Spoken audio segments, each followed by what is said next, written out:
Pak Pendeta Profesor Dr. Emmanuel Erik Singgi, Selamat dan pagi. juga tadi pagi juga buat Bapak Ibu, saudara-saudara sekalian. Kita akan segera memulai. Ya, ada Ibu Pendeta Eri. Selamat pagi Ibu Pendeta Eri. Ya, Bapak Ibu, saya Pendeta Debbie Kalangito Hatta yang saat ini selaku moderator yang akan memimpin jalannya pembicaraan kita pada pagi sampai nanti jam 12. Dan tema kita adalah kedatangan Kristus dan akhir zaman yang akan disampaikan dan diperjelaskan secara terperinci oleh profesor kita, Pak Profesor Erik Singgi. Dan saya percaya Bapak Ibu bahwa ini adalah topik yang sangat menarik dan kita bisa menanyakan apapun itu kepada Pak Giri nanti setelah beliau menjelaskannya. Untuk itu sebelum kita mulai mungkin Pak Giri, Prof boleh memperkenalkan dirinya kepada kita semua. Silakan Prof. Terima kasih Ibu Debbie. Ya, nama saya Emmanuel Erik Singgi. Saya kira kan sudah tahu semua, tapi ya oke lah. Jadi saya sehari-hari mengajar di Fakultas Teologi Universitas Kristen Duta Wacana. Sebetulnya sudah pensiun sih, sudah emeritus juga, dan pada usia 70 pensiun sebagai guru besar, namun oleh UKDW diperpanjang sampai sekarang masih terus, dan meskipun sudah emeritus ya oleh teman-teman di GPIB disuruh dalam tanda kutip terus untuk membantu ya antara lain dalam rangka pertemuan kita sekarang. Nggak apa-apa, oke-oke aja buat saya. Eh, tapi suara saya cukup jelas ya Bu Debbie ya, bisa didengar? Jelas Pak, ya. Oke. Nah itu eh, dan saya sehari-hari warga jemaat Jogja, warga jemaat GPIB Margomulyo, dan ya kalau hari Minggu biasanya bisa temui saya di gereja sebagai warga biasa loh, enggak sebagai pendetanya gitu. Karena sudah ada pendetanya 2 orang, yaitu Ibu Pendeta Roro dan Bapak Pendeta Boido. Gitu. Mungkin cukup ya Bu Debbie ya. Ya, terima kasih Pak Prof. Ya Pak Martinus, Kalau kita boleh, bisa. PPT-nya ditampilkan sekarang. Ya, mohon nanti Pak Martinus ya. Ya, oke, Pak Martin. Ya, Bapak Ibu, kita akan segera mulai dengan topik kita pada pagi sampai siang hari nanti, kedatangan Kristus dan akhir zaman, yang akan disampaikan oleh Pendeta Emeritus Profesor Emmanuel Erik Singgi. Silakan Pak Pendeta. Terima kasih Bu Dewi. Jadi judul dari teman-teman departemen itu kedatangan Kristus dan akhir zaman. Tetapi saya beri subjudul yaitu mengenai Mesias yang sudah datang dan masih akan datang lagi gitu ya. Tapi laginya dalam kurung gitu. Oke, next. Dalam kesempatan ini saya utamanya menafsir kitab Maleakhi di Perjanjian Lama. Kitab ini kerap disalahpahami sebagai mengutamakan masalah persembahan persepuluhan, padahal persepuluhan hanya merupakan bagian kecil dari kitab tersebut. Inti kitab Maleakhi adalah kedatangan Sang Mesias, dan alasan kedatangannya adalah karena telah terjadi pencemaran kekudusan persembahan akibat korupsi. Next. Kita akan melihat hubungan di antara Nabi Maleakhi dan Malaikat Perjanjian. Di Maleakhi 3 ayat 1-5 ada sebutan utusanku yang akan mempersiapkan jalan untuk Tuhan. Bahasa Ibraninya adalah Malakhi, yang sekarang kita bayangkan adalah sosok Nabi Maleakhi. Utusan ini akan mempersiapkan jalan bagi Tuhan yang akan datang mendadak. agak dekat dengan Yesaya 40 ayat 3 yang dikutip agak bebas di Matius 3 ayat 3. Tetapi di sini utusan Tuhan adalah Maleakhi. Next. Di Maleakhi 3 ayat 1 ada rujukan juga ke malaikat perjanjian. Ibraninya Malach Habrit, yang di satu pihak datang sesuai dengan kehendak umat, tetapi di pihak lain, siapa yang dapat tahan pada hari kedatangannya? Malaikat perjanjian ini siapa sih? Yaitu yang disebutkan di Keluaran 23 ayat 20, sosok yang berjalan di depan umat dalam perjalanan mereka dari Mesir ke tanah terjanji menjadi pelindung mereka. Di Keluaran 32 ayat 34, sang malaikat berjalan lagi di depan umat, meskipun sebelumnya umat di bawah Harun telah menyeleweng dan menyembah anak lembu emas. Next. Berarti bukan Nabi Maleakhi ya. Sebenarnya keduanya berkelindan. Baik sosok nabi maupun malaikat disebut malaach, utusan. Malaikat datang dari sorga, sedangkan Nabi Maleakhi diundang untuk naik ke sidang ilahi di sorga, sama seperti nabi-nabi lainnya, misalnya Nabi Mikha bin Imla, Nabi Deutro Yesaya, dan Yehezkiel yang menerima panggilan menjadi utusan atau nabi Tuhan. Jadi mereka bukan tokoh natural saja, melainkan sekaligus juga tokoh supernatural. Seperti dikatakan tadi di kitab Maleakhi, malaikat dan nabi berkelindan. Next. Apabila di kitab Keluaran malaikat perjanjian adalah pelindung umat, maka di kitab Maleakhi malaikat perjanjian yang dirindukan sekaligus adalah malaikat penilik, mirip KPK sama Now. Sosoknya keras. Maka ditanyakan apakah kalau beliau datang, orang tahan menghadapinya. Mengapa yang datang ini bukannya melindungi, malah memeriksa, membongkar sampai kelihatan semua? Ya, oleh karena ada korupsi di masyarakat, bahkan di lapisan agama. Next. Di Israel kuno, masyarakat dan agama adalah satu. Maka persembahan yang diberikan ke bait suci adalah sekaligus pajak untuk negara. Tetapi justru di lingkup bait suci, di lingkup wilayah kudus dan berkaitan dengan persembahan korban yang adalah item yang paling kudus dalam relasi di antara Tuhan yang abadi dan manusia yang fana, terjadi korupsi.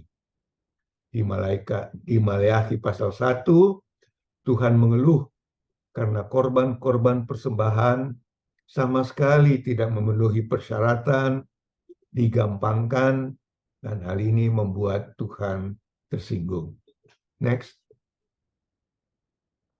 Di Maleakhi pasal 2, imam-imam yang seharusnya mengajar umat mengenai hormat kepada Tuhan, malah teledor dalam pengajaran, dan dalam pasal 3 mereka dikatakan telah menipu Tuhan berkaitan dengan persembahan persepuluhan. Tetapi ada nada positif juga karena imam-imam ini bertanya dengan cara bagaimana kami harus kembali. Itu di Maleakhi 3 ayat 7. Jawabnya ya dengan tidak menipu, tidak mengambil dari persembahan yang seharusnya untuk Tuhan. Next. Kalau korupsi berhenti, maka kemungkinan kesejahteraan lahir batin bagi umat bisa terbuka lagi. Pesannya di sini adalah berhentilah menipu Tuhan, berhentilah berlaku munafik. Umat dan pemimpin-pemimpinnya diminta bertobat, bukan hanya dari dosa individual, tetapi juga dari dosa sosial berupa korupsi, dan baiklah juga disadari bahwa korupsi adalah sekaligus dosa terhadap kekudusan Allah. Next. Nah, sekarang kita melihat hubungan Nabi Maleakhi dengan Nabi Elia. Di Maleakhi 4 ayat 6, yang ayat terakhir di kitab ini ya, dikatakan bahwa Nabi Elia, akan membuat hati bapak-bapak berbalik kepada anak-anaknya, dan hati anak-anak berbalik kepada bapak-bapaknya, supaya jangan aku memukul bumi sehingga musnah. Konteks pasal 4 adalah hari Tuhan, yang dalam tradisi ibadah yang dapat dilihat di kitab Mazmur adalah hari sukacita, karena waktu itulah musuh-musuh umat, yang sekaligus adalah musuh-musuh Tuhan, akan dimusnahkan. Musuh adalah penindas, sedangkan umat adalah yang ditindas. Next. Namun, sama seperti di kitab Amos dan kitab Yehezkiel, di kitab Maleakhi makna hari Tuhan diputar. Israel adalah musuh Tuhan. Hari Tuhan adalah hari penghakiman atau hari pemeriksaan terhadap umat. Ternyata hari Tuhan berkaitan dengan ancaman pemusnahan bumi oleh Tuhan yang adalah Sang Pencipta. Yang diperiksa adalah relasi-relasi dan komunikasi antar keluarga yang telah rusak, seperti di Maleakhi 4 ayat 6 di atas. Next. Nah, konteks kitab Maleakhi adalah ancaman kiamat. Tulisan-tulisan tentang kiamat disebut sastra apokaliptik. Di Perjanjian Lama, nabi-nabi umumnya positif terhadap ciptaan. Meskipun ada dosa, ciptaan menjadi tanda kesetiaan Tuhan. Tetapi kalangan apokaliptik umumnya pesimis. Ciptaan akan hancur, digantikan oleh langit baru dan bumi baru. Nah, di kitab Maleakhi, Trito, Yesaya, dan Yehezkiel, nada apokaliptik cukup kuat juga, sehingga mereka disebut nabi-nabi proto-apokaliptik. Jadi ada apokaliptik ya, yang sangat pesimis terhadap ciptaan, kiamat lah ya. Tapi ada juga yang proto-apokaliptik, misalnya nabi-nabi di atas, tapi di sini Nabi Maleakhi. Nah, kalau dibandingkan dengan Nabi Daniel, di kitab Daniel itu sangat apokaliptik. Dunia sudah akan kiamat. Next. Nah, di kitab nabi-nabi proto-apokaliptik ada ancaman kiamat, tetapi belum akan kiamat. Ada hari Tuhan yang mendahsyatkan, namun masih ada kesempatan untuk berbalik. Ibraninya syub, sederhananya bertobat. Di kitab Maleakhi, korupsi disebutkan bersama hilangnya relasi dan komunikasi di antara anggota-anggota keluarga, bapak dan anak saling bermusuhan. Padahal agama Israel kuno adalah agama kekerabatan. Dan Tuhan dimaknai sebagai Bapa. Bisa dilihat di Maleakhi 2 ayat 10. Bukankah kita sekalian mempunyai satu Bapa? Jadi korupsi yang sudah disebut tadi berdampak pada hubungan keluarga. Next. Di kitab Maleakhi, putusnya relasi dan komunikasi dianggap amat serius sebagai ancaman kiamat. Cinta kasih telah berubah menjadi kebencian. Hubungan ini harus dipulihkan. Kalau tidak, Tuhan akan memukul bumi sehingga musnah. Kalau tidak ada cinta, dunia kiamat. Kalau ada cinta, ancaman kiamat bisa dihindarkan. Jadi ada dua isu penting dalam kitab Maleakhi. Yang pertama, korupsi sebagai wujud dosa terhadap Tuhan. Dan kedua, kerusakan relasi dan komunikasi antar generasi. Keduanya berkaitan satu sama lain dan keduanya bermuara pada hilangnya kepercayaan, disappearance of trust. Next. Mengapa di pasal 4 tiba-tiba Nabi Elia muncul? Nah, Anda tahu kisah Elia di Perjanjian Lama yang tidak mengalami kematian. Ia langsung dijemput dan dibawa ke sorga. Nah, dalam salah satu kepercayaan mesianik pra Perjanjian Baru yang mendahului kedatangan Mesias adalah Nabi Elia. Anda bisa baca di Yohanes 1 ayat 19, Matius 16 ayat 14.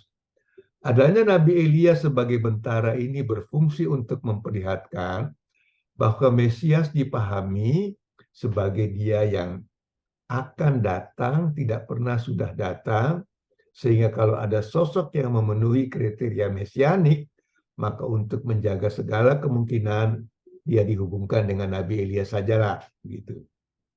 Next. Nah, kadang-kadang hubungan di antara Mesias dan bentaranya menjadi kabur, sehingga Elia bisa juga dianggap Mesias itu sendiri.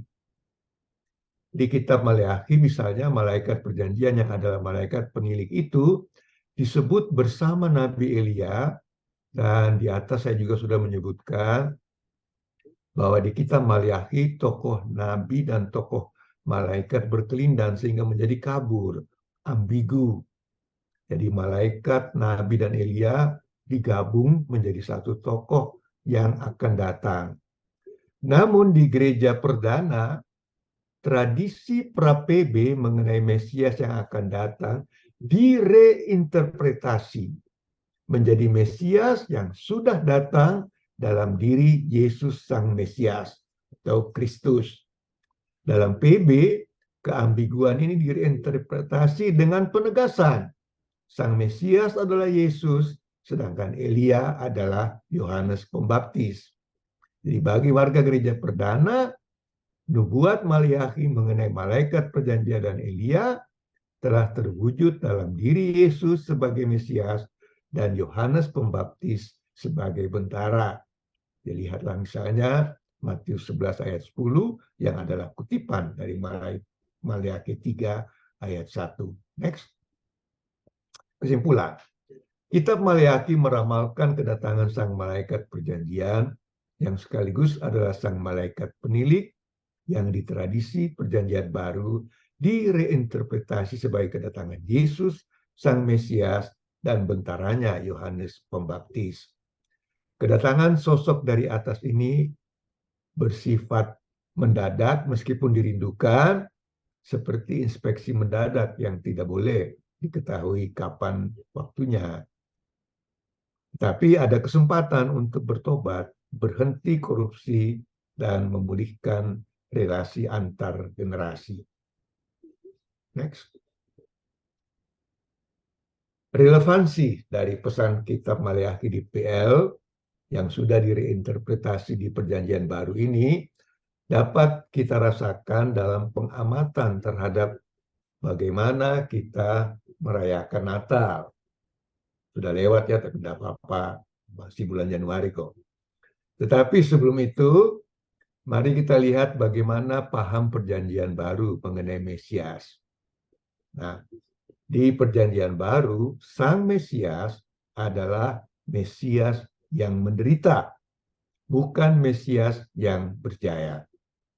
Hal ini dapat kita lihat di Matius 16 ayat 21 ayat 23.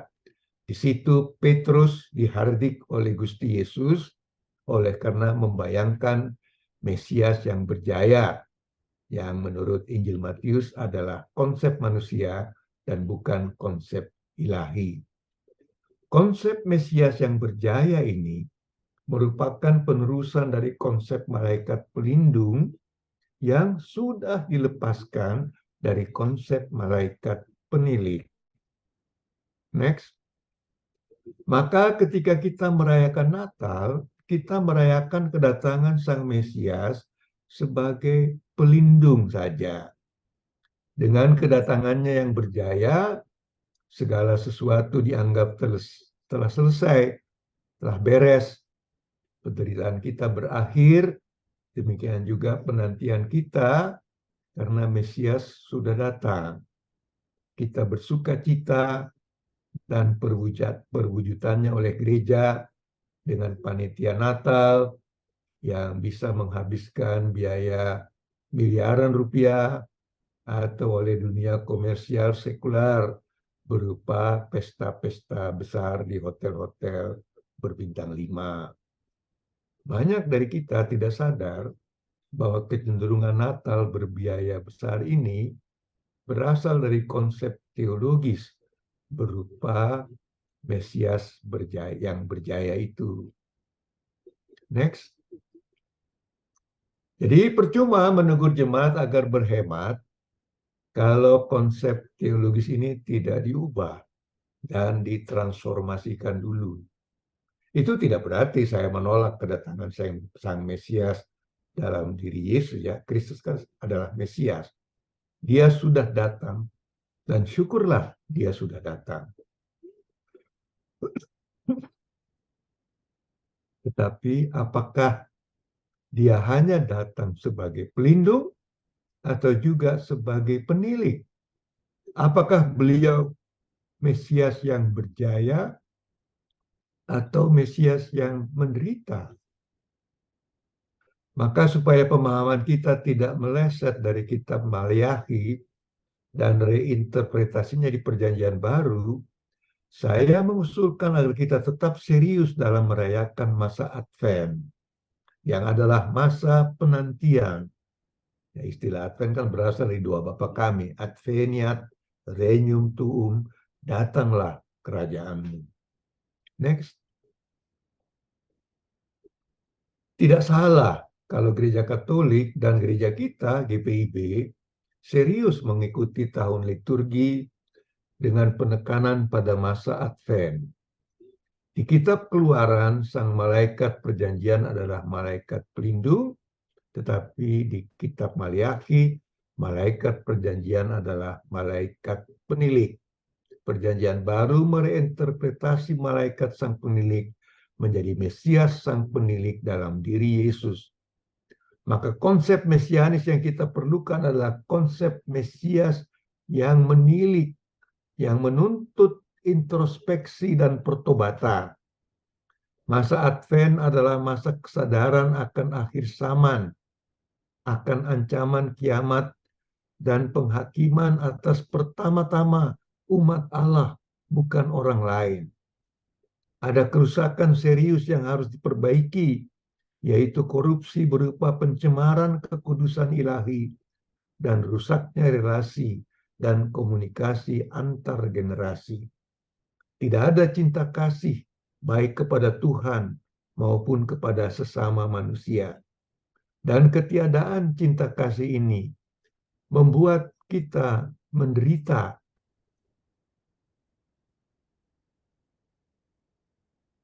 Namun persoalannya adalah bahwa konsep Mesias yang berjaya yang kita rayakan pada hari Natal itu justru membuat kita lupa pada penderitaan kita, seakan-akan semua sudah beres. Next. Masa Advent, meskipun hanya beberapa hari lamanya di tahun 2023 ya, berfungsi untuk menyadarkan kita bahwa Sang Mesias sudah datang, tetapi akan datang lagi dan datangnya mendadak, seperti dikemukakan dalam kitab Maliakhi. Tidak ada yang tahu kapan beliau akan datang, kemudian Sang Mesias ini akan menilik, menyoroti, menghakimi umatnya, namun masih ada kesempatan untuk bertobat. Next. Kalau kita kembali ke judul besar atau judul resmi dari pembinaan kita, yaitu kedatangan Kristus dan akhir zaman, maka pertama-tama kita dapat mengatakan bahwa kedatangan Kristus yang pertama pada masa lampau sudah merupakan akhir zaman. Sehingga sejak itu sampai sekarang dapat disebut sebagai zaman akhir. Bahasa Inggrisnya latter days. Zaman akhir ini merupakan zaman penilikan, tetapi sekaligus zaman di mana ada kesempatan untuk bertobat. dan mentransformasikan sikap dalam ibadah dan sikap terhadap sesama manusia. Kedua, kedatangan Kristus yang kedua yang kita akui dalam pengakuan iman rasuli yang akan datang untuk menghakimi yang hidup dan yang mati, gitu kan? Dan yang kita nantikan tetap mencakup karakteristik dari kedatangan beliau yang pertama. Hal ini dikarenakan secara teologis kedatangan yang kedua ini berada dalam jangkauan zaman akhir. Next. Kristus yang sudah datang adalah Kristus yang akan datang lagi pada zaman akhir ini. Memang tidak mudah bagi kita untuk membayangkan sudah datang sekaligus akan datang lagi. Tetapi penghayatan iman terhadap kehadiran Kristus di dalam Roh Kudus dalam hidup kita harus melampaui konsep Mesias yang sudah datang dan konsep Mesias yang akan datang lagi. Barulah dengan demikian penghayatan iman kita menjadi lengkap. Next. Nah, ini yang terakhir ya. Kenyataan bahwa Kristus sudah datang membuat kita optimis, bisa menghadapi dan mengatasi penderitaan kita, bisa melawan segala yang jahat. Tetapi kenyataan bahwa Kristus akan datang lagi juga membuat kita tidak lari dari masalah atau pergumulan kita, tidak lari dari penderitaan atau mengabaikan dosa-dosa kita. Tidak ada yang tahu kapan Mesias akan datang, berarti kita tidak usah pusing-pusing memikirkan hal itu. Di atas sudah dikemukakan bahwa para nabi umumnya menganut pemahaman proto-apokaliptik yang masih memberi kesempatan kepada manusia untuk bertobat sebelum kiamat datang. Jadi berbeda dengan pandangan apokaliptik yang memastikan bahwa kiamat sudah akan datang entah orang bertobat atau tidak. Sebaiknya pada zaman akhir ini, yang adalah zaman penantian, kita isi dengan perbuatan tobat, yaitu memulihkan hubungan dengan Tuhan dan memulihkan hubungan dengan sesama manusia. Seperti sudah dikemukakan di atas, kalau tidak ada cinta kasih, kiamat datang. Kalau ada cinta kasih, kiamat masih bisa ditunda. Sekian, saya kembalikan pada Ibu Pendeta Debbie sebagai moderator. Iya, terima kasih Prof atas penjelasannya. Iya, Bapak Ibu, hal yang menarik yang mungkin seringkali kita bertanya soal akhir zaman ini dan apakah ada kaitan secara umum biasanya kita kait-kaitkan dengan apa yang tertulis di Perjanjian Baru yaitu kitab Wahyu seperti apa kedatangan Kristus nanti, kedatangan yang kedua seperti yang tadi dan apa yang disampaikan oleh Prof. Untuk itu Bapak Ibu, waktu kita sampai jam 12 itu sudah selesai dan kita akan masuk dalam sesi tanya jawab. Saya perlu sampaikan bahwa saya akan memberi kesempatan kepada yang raise hand yang saya lihat di layar saya. Dan kalau memang ada kesempatan untuk di ruang chat, chat roomnya akan saya baca. Jadi mohon agar Bapak Ibu untuk raise hand aja supaya saya juga bisa lihat dan memberikan kesempatan kepada Bapak Ibu jemaat sekalian untuk bertanya kepada Prof. Yerin. Iya, Bapak Ibu kita akan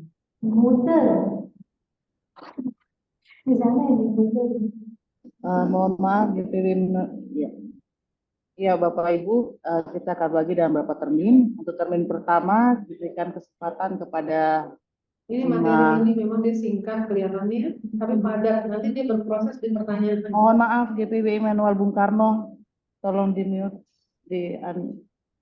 Ya, Bapak Ibu, termin pertama saya berikan kesempatan kepada 5 nanya. Silakan menyebutkan nama dan juga asal jemaatnya. Mulai dari, sesuai yang tertulis ini ada 3 yang sudah raise hand dari GPIB Panita Anjungan dan GPIB Jemaat Petrus Jakpus serta Eklesia Dumai. Untuk termin pertama ada 3, ada lagi Bapak Ibu untuk termin pertama 5 penanya. Oke, kalau tidak ada silakan. Untuk termin pertama masih 3 jemaat, mudah-mudahan setelah ini diharapkan ada respon juga dari jemaat-jemaat yang lainnya. Silakan GPB Panita Anjungan. Baik, terima kasih Ibu Moderator yang sudah memberikan kesempatan kepada kami. Nama Suandi, jabatan di Presbiter Penatua dari Jemaat GPB Panita Anjungan Kalimantan Barat.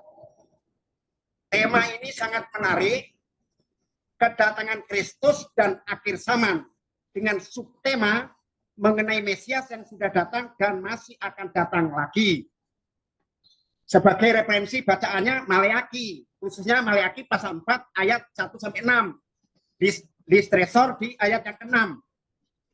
Yang ingin saya tanyakan, kedatangan Kristus, asumsi saya itu landasan bacaannya Kisah Para Rasul pasal 1 ayat 11, Matius 26 ayat 64, Wahyu pasal 1 ayat 7, Daniel pasal 7 ayat 13-14, Yohanes 14 ayat 3. Dan akhir zaman atau hari Tuhan, Matius pasal 24 ayat 1-51, Markus pasal 13 ayat 1-37, Lukas pasal 21 ayat 1-38. Kepada narasumber Bapak Prof. Emmanuel Gerrit Singge, yang ingin saya tanyakan tentang kedatangan Kristus, kedatangan yang pertama sudah dan akan datang lagi.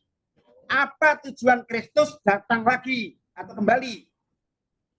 Yang kedua, apa yang akan Kristus lakukan saat ia atau beliau datang?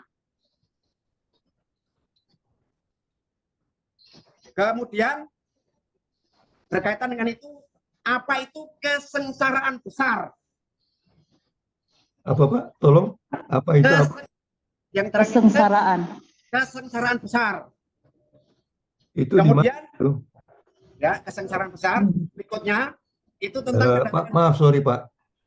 Istilah kesengsaraan besar itu dari mana? Itu ada di Wahyu, Pak. Oh, di kitab Wahyu. Oke. Ya, itu berkaitan dengan kedatangan Tuhan juga, Pak. Kemudian yang berkaitan dengan akhir zaman atau akhir dunia. Apa yang akan berakhir? Apakah bumi secara fisik akan berakhir dengan manusianya, seluruh ciptaan? Kapan akhir zaman itu tiba? Kemudian, apa yang akan terjadi setelah zaman akhir? Dan yang terakhir, apa yang harus kita lakukan agar selamat pada hari akhir? Terima kasih Bapak dan Ibu Moderator. Ya, terima kasih Pak. Prof. Sigi, apakah kita semua 5-5-nya? Dikumpul aja dulu, Bu. Oke. Ada 3 Iya. Eklesia Dumai. Terima kasih, Bu. Nama saya Penatua Edwin Simanungkalit. Pertanyaan saya dari jemaat GPB Eklesia Dumai. Ya. Pertanyaan saya itu, apakah konsep akhir zaman itu berlaku sama bagi seluruh manusia? Kalau berlaku sama kan tentu nanti pada satu akhir zaman seluruh manusia akan mati, kemudian akan bangkit kembali. Atau akhir zaman itu berlaku pada saat manusia dipanggil pulang ke pangkuan Tuhan. Ketika dia meninggal sudah berlaku akhir zaman itu. Adakah penjelasan lain dari Alkitab untuk menjelaskan hal yang seperti itu? Terima kasih. Baik, terima kasih Pak. Ya, untuk tadi termin pertama 3 jemaat. Silakan Pak Prof. Ya, terima kasih atas pertanyaan dari 3 jemaat ini. Jadi yang pertama Pak, memang umumnya kalau kita membahas tentang kedatangan Kristus dan akhir zaman, untuk menjawab pertanyaan yang pertama dari jemaat GPB Panita ya. Jadi memang biasanya kita kan kalau bicara tentang kedatangan Kristus dan akhir zaman, kita mengutip perjanjian baru. Tapi saya memilih mungkin karena untuk jadi kita biasa juga ya, membiasakan kita juga ambil dari perjanjian lama nggak apa-apa. Sesuatu yang baru mungkin yang mungkin tidak belum terbiasa bagi kita kan. Jadi saya ambil memang dari Maliaki itu. Tapi tentu saya hubungkan dengan perjanjian baru, dan intinya saya mau mengatakan bahwa di perjanjian baru apa yang dikemukakan di dalam perjanjian lama di Maliaki itu direinterpretasi. Jadi kalau di Maliaki agak ambigu antara Mesias dan Elianya, dalam perjanjian baru sudah jelas Mesiasnya adalah Yesus, Elianya adalah Yohanes Pembaptis, tetapi apa yang merupakan pesan pada Elia itu tetap ada juga dalam kandungan pesan yang diberikan di dalam kedatangan Mesias. Jadi apa tujuan kedatangan Kristus? Ya di satu pihak memang untuk menjawab kerinduan umat yang menderita, yang ingin diselamatkan itu. Tapi seperti sudah saya katakan, bukan cuma untuk menjawab kerinduan, tapi juga untuk menghakimi, untuk menilik, memeriksa gitu loh. Dan karena itu penting sekali kita untuk tetap menghayati itu, dan saya terutama menekankan itu masa Advent itu. Ya memang gereja kita sudah menetapkan masa Advent itu, tapi kan banyak dari antara kita yang, aduh kelamaan masa Adventnya, kenapa kita tidak bisa langsung merayakan Natal gitu loh. Ya kok mesti pakai masa penantian. Nah itulah di situ pentingnya kita menghayati apa artinya kedatangan Kristus dan akhir zaman gitu. Jadi yang dia lakukan, Kristus lakukan adalah datang dan memberitahu tentang keseriusan kerusakan yang telah terjadi, baik dalam hubungan dengan Tuhan, hubungan vertikal, maupun dalam hubungan horizontal dengan sesama. Nah, dalam kitab Maliaki kan yang disoroti adalah hubungan antar generasi itu. Dan kita di GPIB kan sangat intens sekarang berbicara tentang intergenerasi itu. Nah, ini bagaimana dengan hubungan intergenerasi di GPIB sendiri gitu? Apakah sudah secara serius kita mencoba untuk mengharmonisasikan kembali relasi antar generasi dan komunikasi antar generasi itu? Ataukah kita mengandaikan saja bahwa tidak ada apa-apa kok, beres? Nah, tunggu dulu, itu kata beres-beres itu yang seringkali menyembunyikan sesuatu gitu ya. Jadi apa yang ia lakukan, ya ia datang untuk ya mengajak kita bertobat gitu. Ya. Dan apa itu kesengsaraan besar di kitab Wahyu? Nah, kesengsaraan besar itu sebenarnya istilah dari kitab Daniel, ya, yang memperlihatkan bahwa pada zaman kitab Daniel itu dari secara historis ya, dalam sejarahnya itu Palestina dikuasai oleh kerajaan Yunani Syria, dan pada waktu itu rajanya itu memasang patung dari dewa Yunani di pelataran Bait Suci. Dan itu oleh orang-orang Yahudi pada waktu itu, orang-orang Israel pada waktu itu dianggap ya sudah, itu menajiskan semuanya. Dan itulah yang disebut kesengsaraan besar. Karena ibadah lalu berhenti, tidak ada apapun yang dilakukan, dan hal itu dianggap yang merusak hubungan baik dengan Tuhan maupun dengan sesama. Jadi itulah istilah kesengsaraan besar. Nah, dalam kitab Wahyu di Perjanjian Baru, konteksnya adalah penganiayaan juga oleh kerajaan lain. Sekarang kerajaan Romawi ya, terhadap umat Kristen, jemaat-jemaat yang berada di Asia Kecil, Turki sekarang.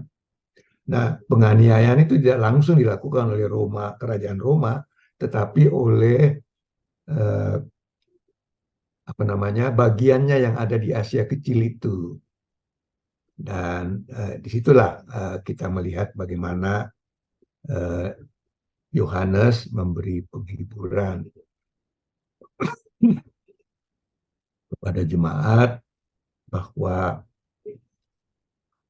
ini zaman akhir, kita menderita, tapi sabarlah, setialah, karena tidak lama juga kerajaan Romawi itu akan hancur. Jadi konteks dari kiamatnya itu, kalau secara historis mau dilihat, adalah kehancuran dari kerajaan Romawi, Imperium Roma itu kan.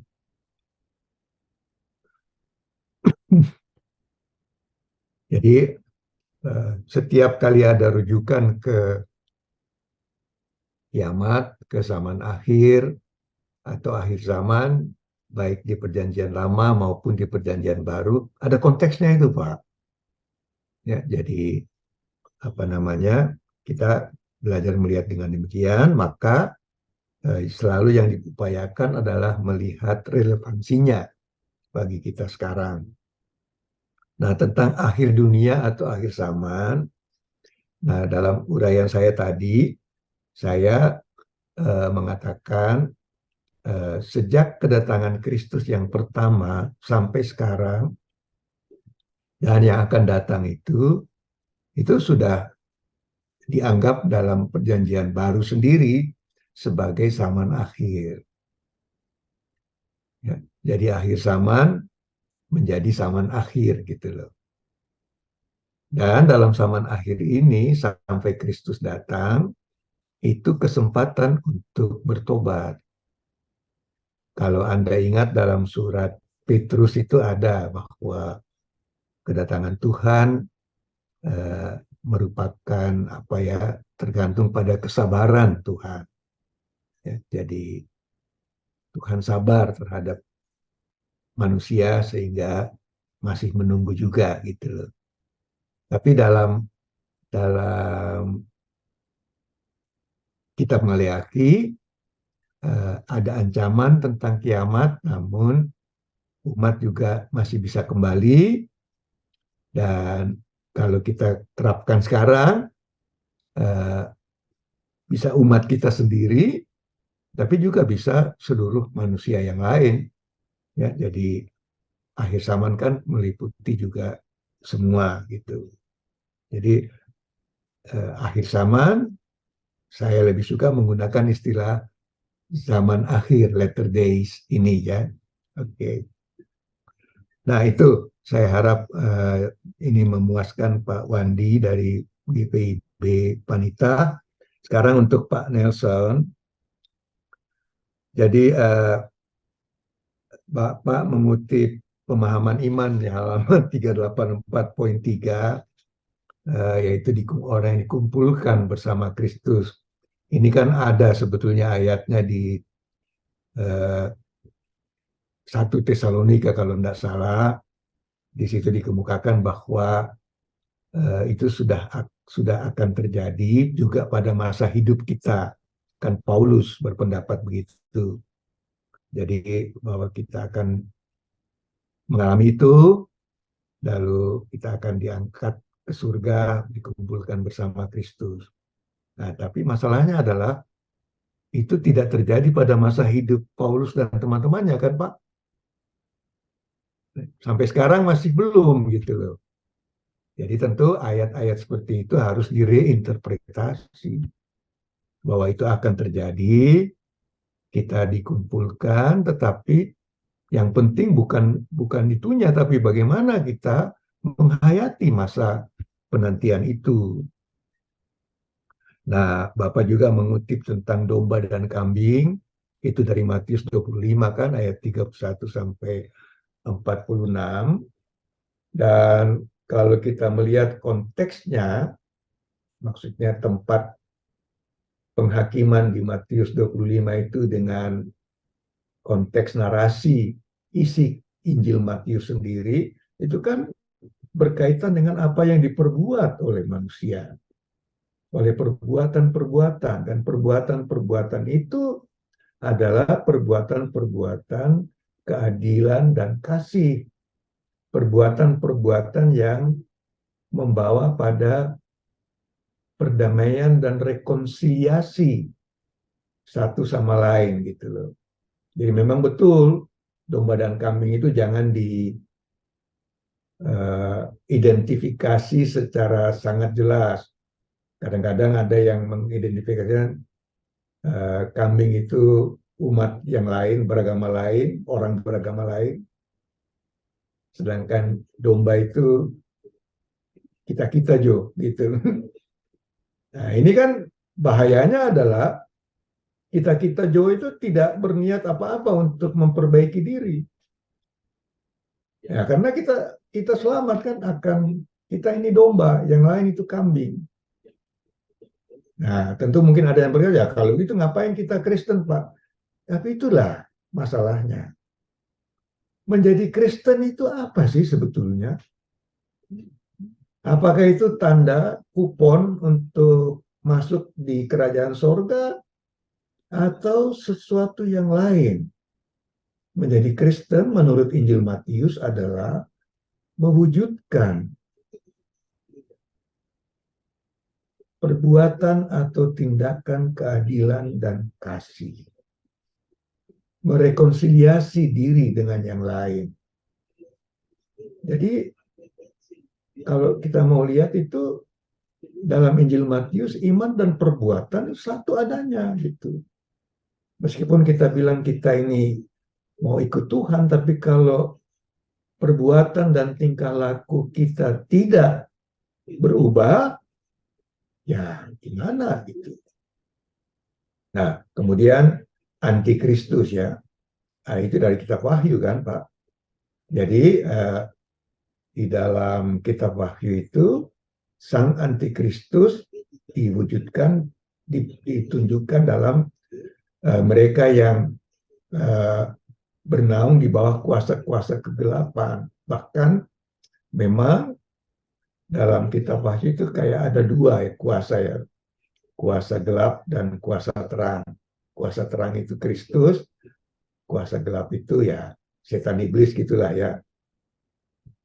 Jadi ini antikristus. Jadi pada kiamat dikatakan bahwa kuasa terang Kristus akan mengalahkan iblis atau setan. Dan ya kita tentu berharap bahwa pada masa akhir itu yang akan terjadi ya, bahwa kuasa-kuasa gelap itu toh akan kalah. Nah, bagaimana relevansinya bagi kita? Ya kita tetap begitu. Meskipun katakanlah kelihatannya sekarang atau gimana sama apapun kuasa-kuasa kegelapan itu sepertinya dominan, kejahatan terjadi, korupsi terjadi, macam-macam terjadi, seakan-akan tidak, yang baik tidak pernah terjadi. Kita tetap harus yakin bahwa pada akhirnya yang terang akan menang atas yang gelap.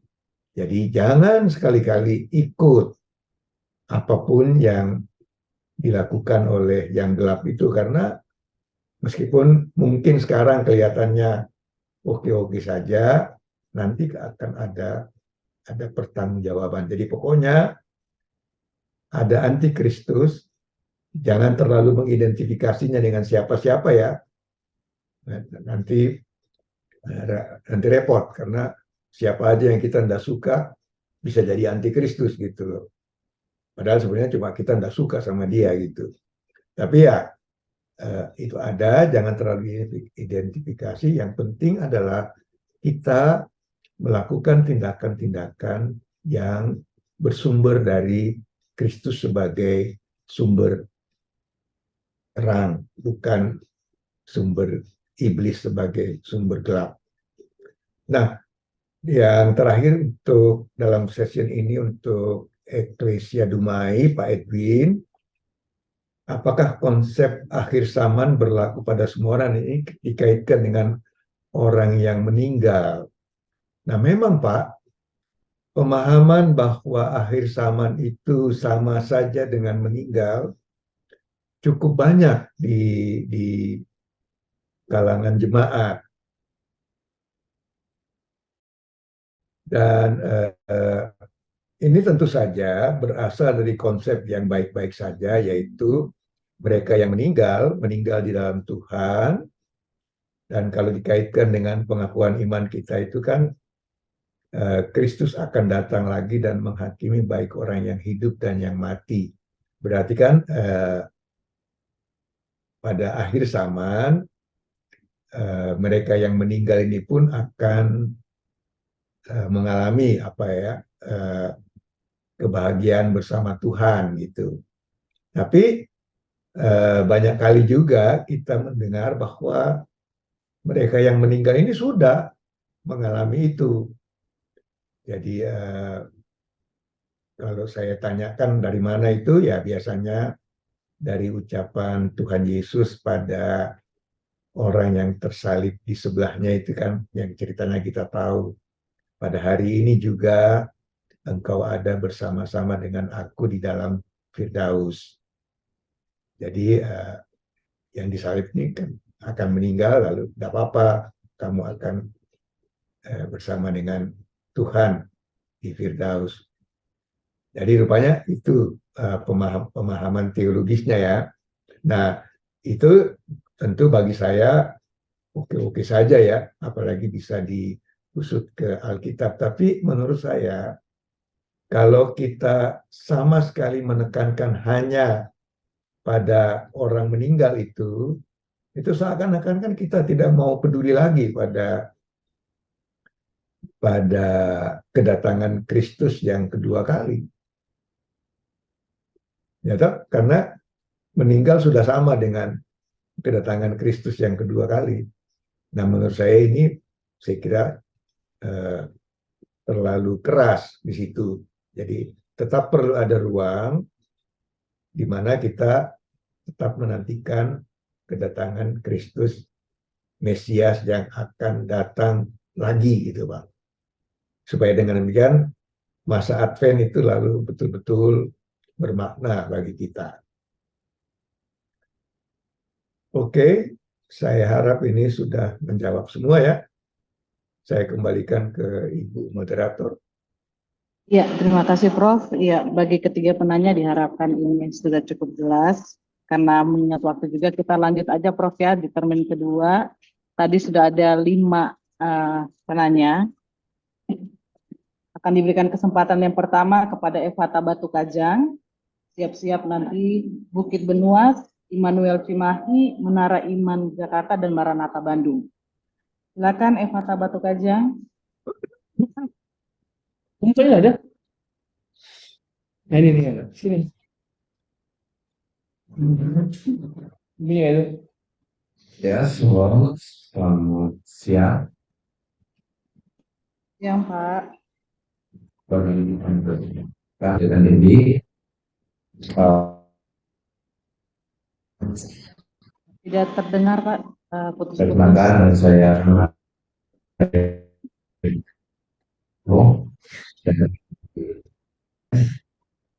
di sini saya menyampaikan untuk masalah dosa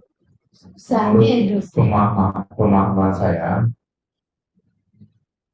dengan kedatangan Kristus dan kematian Kristus, kita sudah merasa di semua bumi. Nah, juga bahwa dia akan masuk juga pada oh ya semua. Ya, semua lagi jaringannya lagi tidak bagus. Suara Pak, suara. Nggak jelas. Kurang Nggak jelas Pak. Oh, iya, iya, iya. Coba Oke. saya langsung ngomong dari sini. Atau langsung aja tanpa pakai mic. Iya ya. Ya. Oke. Gimana yang ini? Ya, oke. Ah Silakan. ya. Jadi pemahaman saya seperti itu, Prof. Pemahaman saya seperti itu. Maksudnya kalau kita sebagai orang Kristen kan kita sudah ditebus dosa kita oleh kematian Yesus Kristus di kayu salib. Nah, apakah bahwa dosa-dosa kita yang kita perbuat selanjutnya itu apakah akan juga otomatis terhapus oleh kematian Yesus Kristus? Karena pemahaman kita kan kita sudah dihapuskan oleh dengan kematian Yesus Kristus. Nah, itu udah Prof yang perlu saya, karena saya kurang pemahaman di situ. Tolong Oke. Baik, terima kasih. Yang berikutnya lebih Bukit Benuas. lanjut.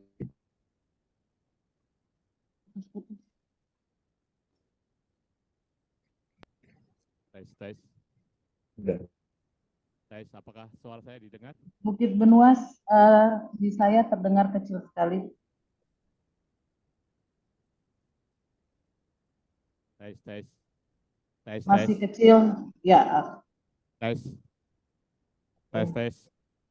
Ya. Apakah suara saya sudah didengar dengan jelas? Oke, jelas Pak, silakan. Ya. Terima kasih atas kesempatannya. Nama saya Yunianto, saya dari GB Bukit Benuas. Pertama-tama saya mengucapkan terima kasih kepada Pendeta Prof. Gerrit Singgi atas pemaparannya. Ada dua hal yang ingin saya tanyakan. Yang pertama, tadi terkait Mesias sudah datang, tetapi akan datang lagi dan mendadak. Saya baca di Markus 13 ayat 8 dan Lukas 21 ayat 11 dan pasal-pasal yang lainnya. Di sana dikatakan bahwa kedatangan Tuhan Yesus yang kedua itu akan didahului dengan beberapa peristiwa alam. Contohnya gempa bumi, peperangan, dan tanda-tanda langit, tanda-tanda alam dan lainnya. Jadi mohon penjelasannya terkait dengan pasal-pasal yang saya sampaikan tadi. Itu yang pertama. Kemudian yang kedua, saat zaman akhir, Sang Mesias akan menilai, menyoroti, dan menghakimi umatnya.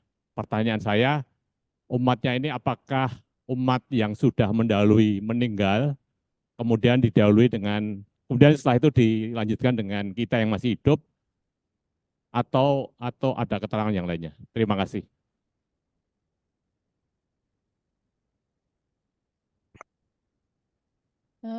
Terima kasih.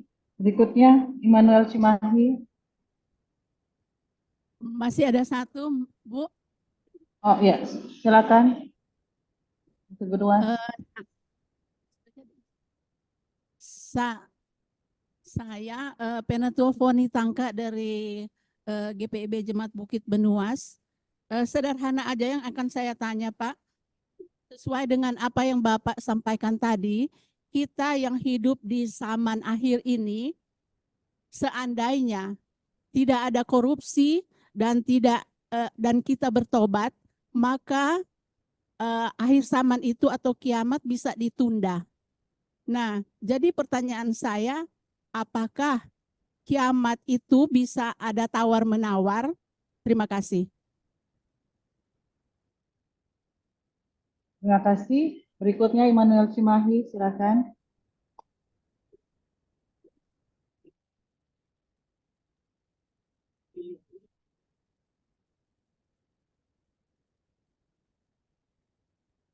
Masih mute, Pak. Masih mute, ya. Silakan, Pak. Terima kasih Ibu Debbie dan terima kasih kepada Profesor Gerrit Singgi. Saya tertarik dengan kata interpretasi tadi, Pak. Bahwa pada zaman murid-murid Yesus, zaman Kristen mula-mula, bahwa kedatangan Kristus itu ada pada mereka masih hidup. Nah, sampai dengan zamannya Advent abad ke-19 sampai dengan Saksi Jehova abad ke-20 sama dengan Pendeta Siboya abad ke-20 di Bandung. Nah, saya tidak tertarik kapan Yesus datang kembali. Yang pertanyaan saya adalah interpretasi gereja mana yang berhak menentukan interpretasi menafsirkan bahwa dengan tanda-tanda zaman ini bahwa Yesus akan dekat ini. Sedangkan kalau kita melihat dari Mazmur 90 dan 1 Petrus 5 bahwa satu hari Tuhan itu sama dengan 1000 tahun manusia.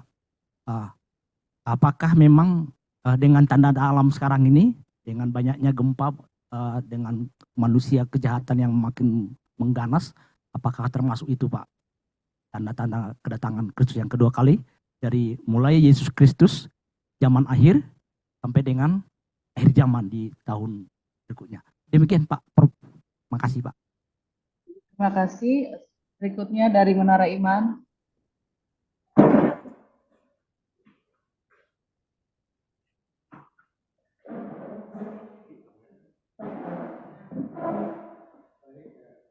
Udah.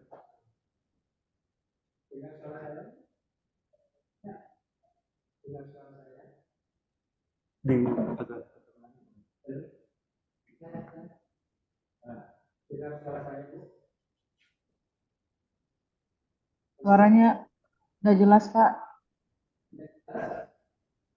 Kecil.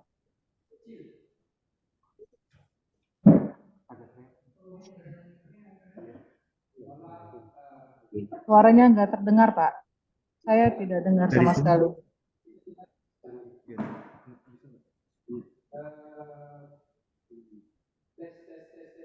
Mungkin tidak usah pakai mic. Iya, atau nggak sampai kecil sekali, Pak.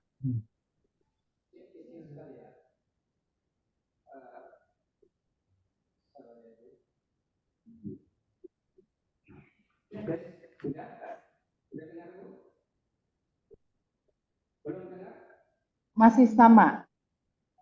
Coba mungkin tanpa mic. Sama aja. Kecil juga, Pak.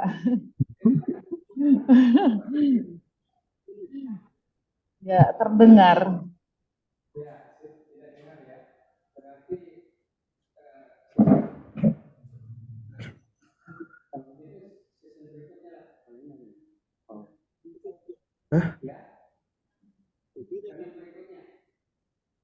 Bapaknya maju ke dekat atau itu agak dekat laptop. sedikit, agak majuan kali Pak. Soalnya sama sekali nggak terdengar, kecil, kedengaran tapi kecil sekali.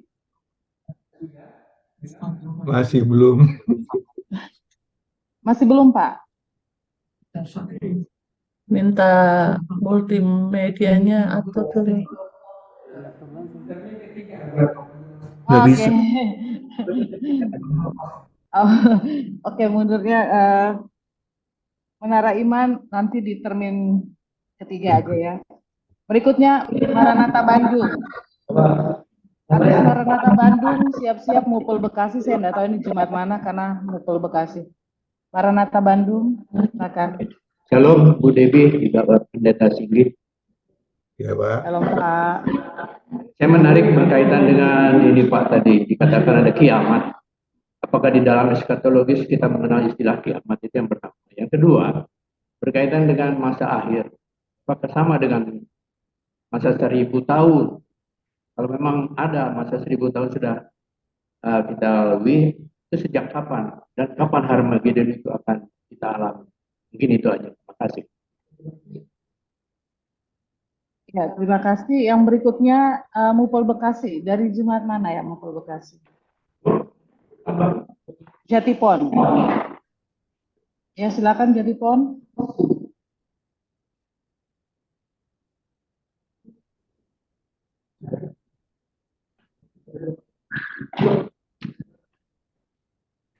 Ya, juga. Oh iya.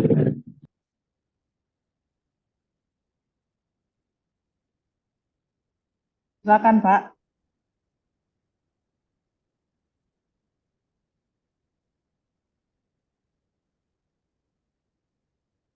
Tidak terdengar Pak. Saya tidak dengar.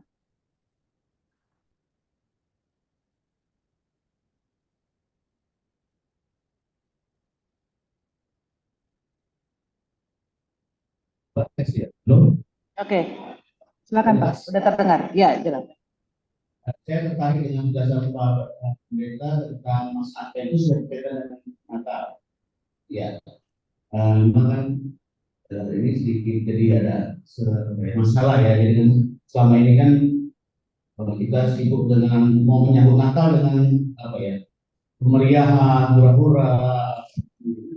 Kadang kita GPIB memenangkan bahasa inklusif tadi Pak Pendeta mengoreksi diri ya Pak Pendeta ya. Kita menghayati apa kegiatan turisme sebuah baik gitu. Tapi banyak jemaat yang masih belum terima itu Pak. Masih kok kita dibatasi perayaan Natal ini 10 nanti setelah tanggal 25 baru boleh. Mungkin pemohon teologisnya yang kurang paham ini disebabkan jemaat ada dari situ ada tawanan ya. Jadi mungkin dibaca lagi di sini kenapa pentingnya masa Advent itu seperti kata bahwa kita nggak hura-hura di masa Advent itu tidak enak, tapi benar mau apa namanya refleksi diri atau itu dia ingin sampaikan. Terima kasih Ya, terima kasih. Saya kurang jelas, Baik. tapi mungkin Ibu Dewi bisa kasih ringkasan. Saya juga kurang jelas. Pak, ya, tolong Pak, intinya aja Pak.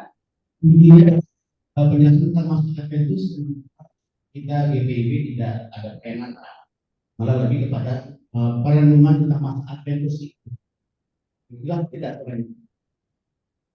Pak, masih dia menggema, suaranya itu kan saya dengarnya menggema, jadi tidak jelas tapi bergema.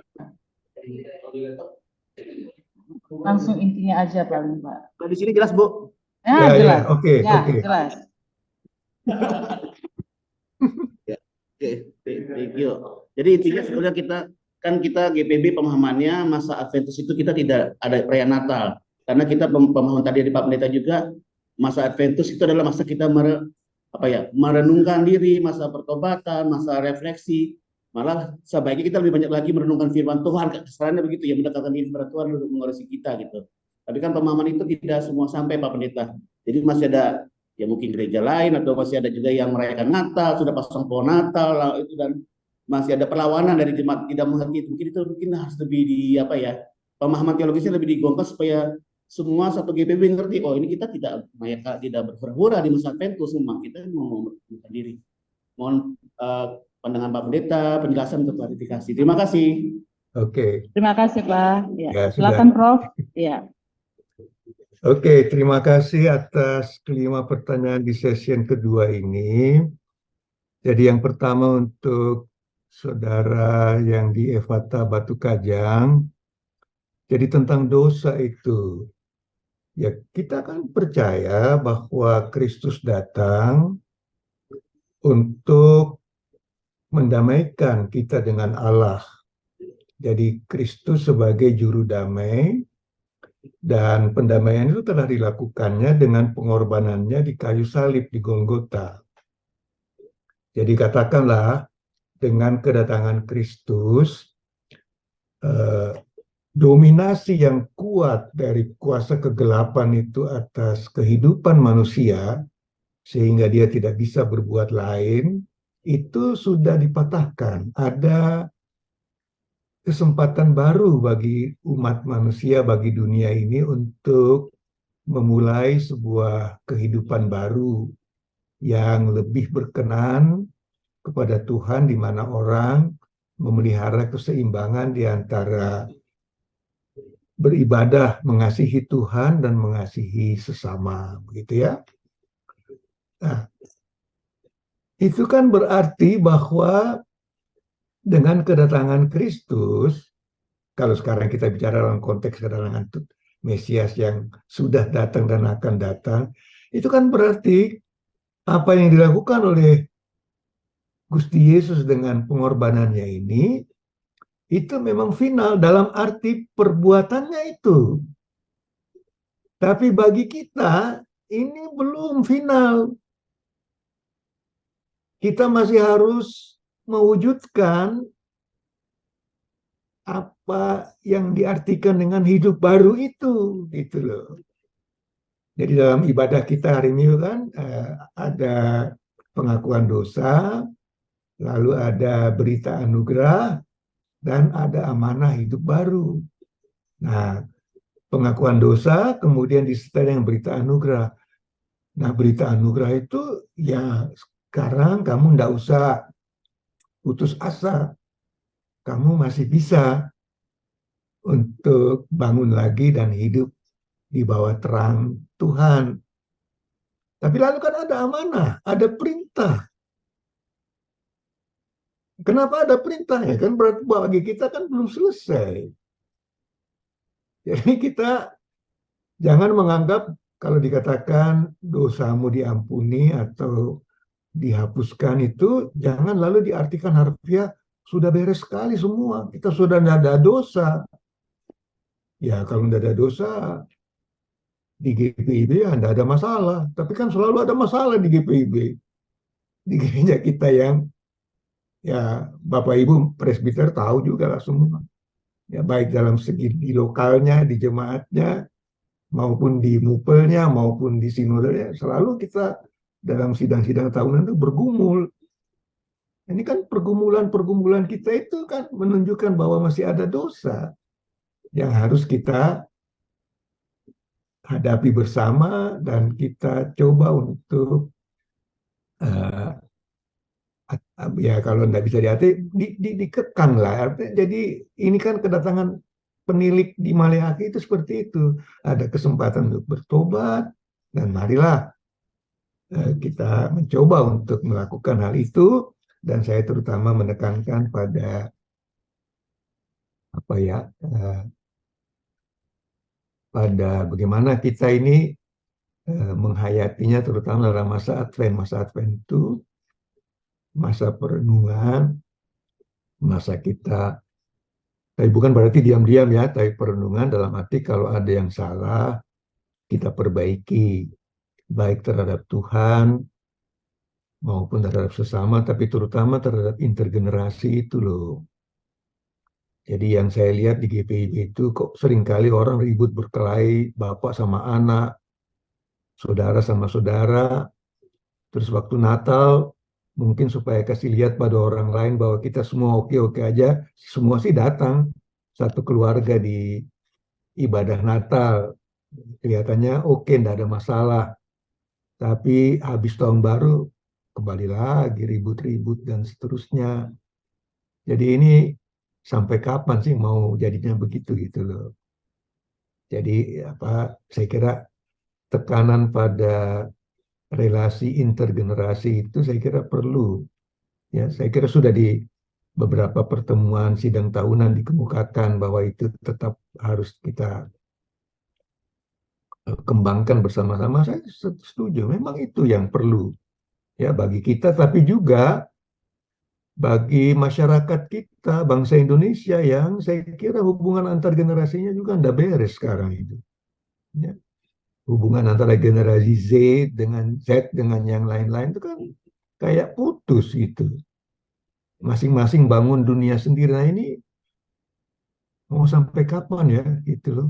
Nggak ada komunikasi, masing-masing sendiri-sendiri. Budaya digital bukannya membuat hubungan intergenerasi ini semakin baik, tapi malah kok semakin terpolarisasi gitu ya. Nah ini kan yang perlu kita renungkan bersama-sama itu Pak. Ya, jadi ini ya, dosa pendamaian tapi tetap ada. Kita tetap harus melaksanakan amanah Tuhan untuk mengasihi Tuhan dan mengasihi sesama. Yang kedua untuk teman di Bukit Benuas. Jadi bagaimana Pak? Katanya datangnya mendadak, tapi dalam Alkitab dan juga dalam banyak uraian-uraian teologis selalu dikemukakan bahwa ada sih tanda-tandanya, yaitu gempa bumi, peristiwa alam kan, bencana alam, peperangan, macam-macam. Ya memang ada selalu peperangan kan Pak, ada bencana alam. Jadi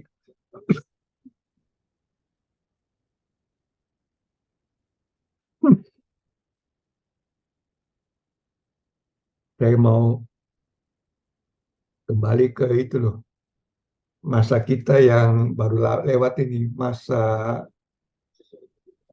pandemi COVID itu. itu kan sudah banyak orang yang menduga bahwa ini tanda-tanda kedatangan kerajaan Allah. Yaitu karena dalam Alkitab disebutkan juga bahwa akan ada penyakit menular dan seterusnya. Nah, itu lalu heboh. Nah, jadi kalau ada jemaat yang kena COVID, didiemin aja karena ini kan penyakit menular kan mengancam orang yang kena pada orang yang tidak beriman. Jadi kalau kena pada orang yang beriman gimana gitu loh. Nah, caranya adalah ya didiemin aja. Nggak usah bilang bahwa dia kena COVID gitu. Nah, ini kan menurut saya mengelak selalu gitu loh. Bagaimana kalau kita melihat aja bahwa bencana penyakit menular itu, COVID itu mengenai semua, baik orang beriman maupun orang tidak beriman gitu ya. Dan lalu kita di situ lalu menyadari bahwa beriman tidak berarti bahwa kita jadi orang kebal atau orang yang tidak akan kena penyakit maupun macam-macam yang lain. Kita tetap manusia yang fana. Tapi kita bisa dalam rangka menghadapi COVID itu berdoa kepada Tuhan, mohon supaya ada cara untuk mengatasi COVID, dan ternyata kan ada kemudian yaitu vaksin COVID. Dan setelah vaksin COVID tidak didatangkan ke kita dan kita juga produksi sendiri dan seterusnya, ya sudah ancaman itu kan lalu berkurang. Ya masih ada sampai sekarang tapi bukan lagi dari jenis yang mematikan seperti pada waktu era pandemi itu kan. Jadi saya kira begitu loh kita menghadapinya. Nah begitu juga dengan peperangan. Jadi macam-macam peperangan itu, katakanlah yang terakhir ini Rusia menyerang Ukraina, kemudian apa yang terjadi di Gaza, itu belum apa-apa sudah membuat orang, wah ini tandanya bahwa Kristus sudah mau datang gitu loh. Gimana kalau kita konsentrasi supaya perangnya berhenti gitu loh. Supaya tidak ada korban yang jatuh lagi gitu. Jadi mestinya kan di situ. Nah juga tentang bencana alam itu. Seringkali kita belum apa-apa sudah, ini tanda Kristus datang, ya mari kita siap-siap. Aduh, bagaimana kalau kita mencoba untuk waspada terhadap bencana alam, dan kalau terjadi bencana alam, bagaimana supaya kita membuat satgas-satgas yang menolong bencana alam itu. Jadi waktu bencana Merapi di Jogja tahun 2006 itu ya, itu kan Jemaat Margomulyo GPIB itu membangun satgas di kilometer 20-an situ. Siap membantu gitu loh. Tidak bicara tentang bencana kiamat yang akan datang dan bahwa orang-orang harus bertobat atau menjadi Kristen atau gimana, enggak. Tapi bagaimana menolong. Dan juga di Duta Wacana itu kami menghentikan kuliah, menyediakan ruangan-ruangan untuk para pengungsi yang terpaksa 1 bulan penuh meninggalkan rumah kampung halaman mereka karena kena debu panas dari Gunung Merapi itu. Jadi hal-hal seperti itu, tindakan-tindakan kasih kepada siapa saja yang menjadi korban peperangan, korban bencana alam, korban penderitaan ya, penyakit gitu. Nah ini memang masalahnya dalam situasi-situasi seperti itu, orang kan takut. Dan ketakutan ini seringkali dimanipulasi oleh pihak-pihak tertentu. Ya, ini lihat, Kristus sudah mau datang, ayo masuk di kelompok saya aja.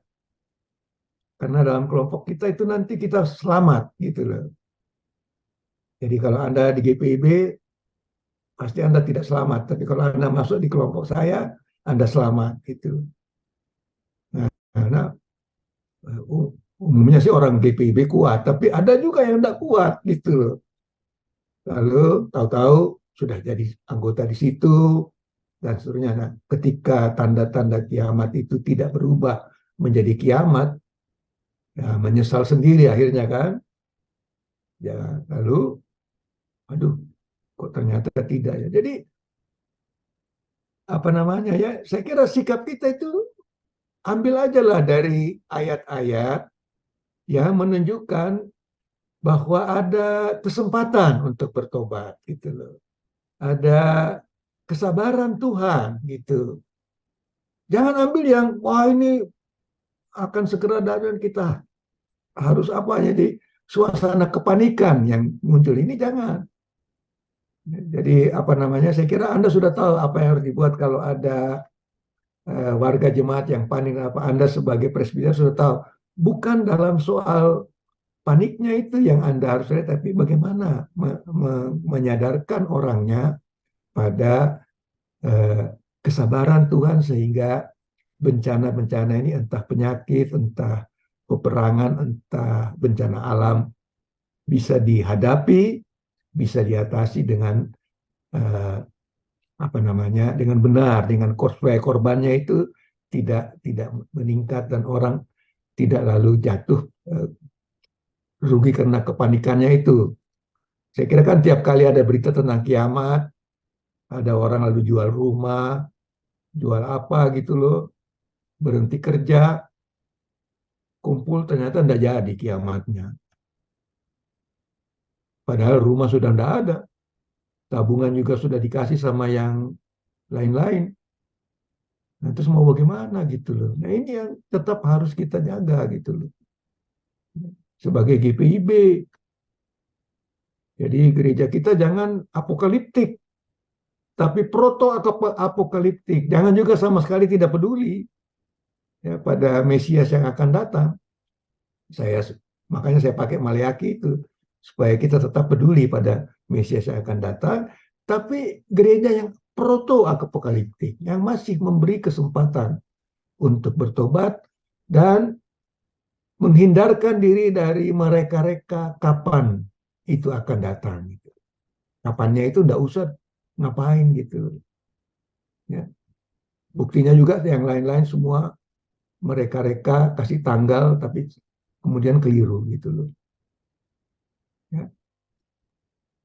Nah, Prof, mohon maaf, Prof, saya mau informasikan waktu kita tersisa setengah jam dan masih ada beberapa pertanyaan di ruang kalau chat gitu yang perlu dijawab. saya pendek-pendek aja ya. Terima kasih, Prof. Jadi kemudian di zaman akhir itu ya memang menurut Maleaki kan Mesias datang menilik, menyoroti dan menghakimi.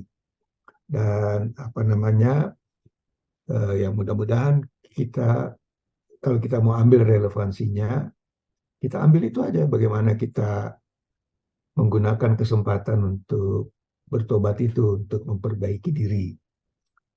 Lalu masih ada satu pertanyaan dari Bukit Benuas, dari Ibu, bahwa kalau kita di zaman akhir bertobat,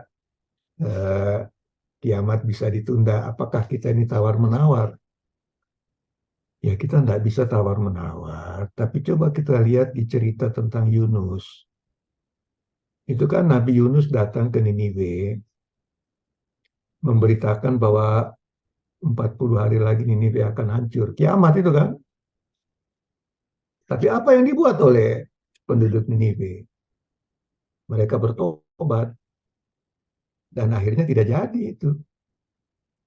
Tuhan membatalkan rencananya. Karena ada orang bertobat. Banyak yang bertobat. Jadi yang dimarahi di situ bukan orang Niniwe-nya, tapi nabinya yang memberitakan itu karena dia tidak menerima bahwa orang bisa bertobat itu. Harus diajar lagi Yunus oleh Tuhan. Bagaimana itu Tuhan? Jadi seringkali kita dalam soal-soal seperti ini mau lebih keras dari Tuhan. Seperti Yunus mau lebih keras dari Tuhan. Jadi saya kira itu yang kita perlu sikap, bagaimana Tuhan sendiri melihat Ninive yang sekian banyak dan juga ternak yang banyak. Nah, jadi ini kan Tuhan mengingat kehidupan gitu loh. Kalau ada cinta kasih, why not? Bisa ditunda dulu. Nah, tentang Immanuel Cimahi, ya itu Pak ya, jadi reinterpretasi ini siapa yang berhak? Ya, kita kan semua bisa menginterpretasi dan mereinterpretasi ayat-ayat, ya. Dan saya mengatakan tadi sudah ada ayat-ayat di Perjanjian Baru, misalnya dari Paulus di Tesalonika itu yang memperlihatkan bahwa Paulus mengira bahwa itu akan datang pada ketika dia masih hidup. Ternyata kan tidak. Jadi saya daripada pakai itu, lebih baik saya pakai saran Petrus di surat Petrus kan, bahwa hari Tuhan itu satu hari sama dengan 1000 tahun, berarti kalau dikatakan sebentar lagi bisa memakan waktu yang cukup lama gitu. Ada kesabaran, tahun kesabaran Tuhan, ada. Jadi itu kan diambil dari Mazmur 90 itu kan, dari yang di surat Petrus mengutip Mazmur 90 itu. Jadi kalau saya disuruh pilih antara kedatangan Tuhan pada masa kehidupan seseorang di zaman dulu dengan ayat yang mengatakan bahwa Tuhan sabar, dalam zaman Petrus pun belum terjadi, sampai sekarang pun belum terjadi, kesabaran Tuhan. Kita harus bersyukur bahwa sampai sekarang masih bisa hidup dan mewujudkan cinta kasih itu. Lalu Maranatha Bandung, kiamat, ya itu kan istilah populer Pak. Ya dari bahasa Arab, dan banyak kali juga datang dan sudah dipakai juga oleh banyak orang Kristen. Ya, memang sebetulnya istilah itu istilah dari luar, tapi banyak dipakai.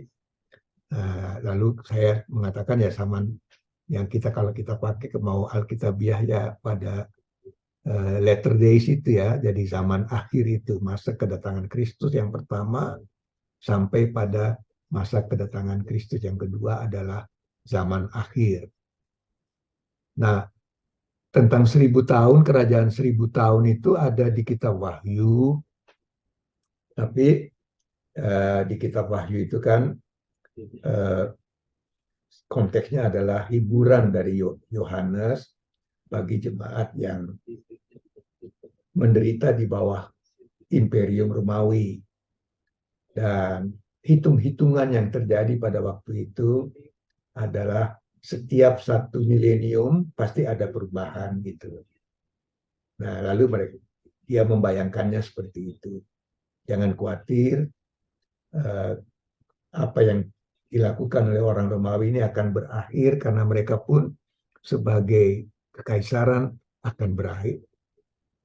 Jadi kuatkan hatimu, setialah sampai mati karena mereka pun tidak kekal gitu.